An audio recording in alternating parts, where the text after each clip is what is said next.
বাংলাদেশ ভারত সীমান্ত ইস্যু এবং অবৈধ অনুপ্রবেশের প্রশ্নে ফের করা অবস্থান তুলে ধরেছেন ভারতের প্রধানমন্ত্রী নরেন্দ্র মোদী।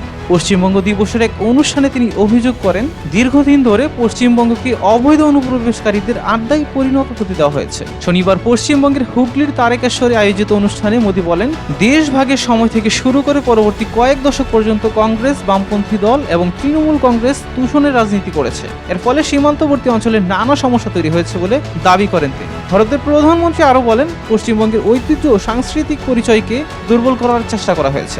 রবীন্দ্রনাথ ঠাকুর, বঙ্কিমচন্দ্র চট্টোপাধ্যায়, নেতাজি সুভাষচন্দ্র বসু এবং ঈশ্বরচন্দ্র বিদ্যাসাগরের বাংলায় বিদেশি চিন্তাধারা চাপিয়ে দেওয়ারও অভিযোগ তোলেন তিনি।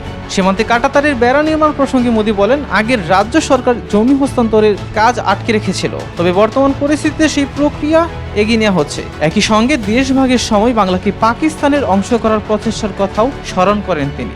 মোদীর এই বক্তব্য এমন এক সময় এলো যখন বাংলাদেশ ভারত সীমান্তে পুশিন, অনুপ্রবেশ এবং সীমান্ত ব্যবস্থাপনা নিয়ে দুই দেশের মধ্যে আলোচনা ও বিতর্ক চলছে। ফলে তার এই মন্তব্য নতুন করে কূটনৈতিক অঙ্গনে আলোচনা জন্ম দিয়েছে।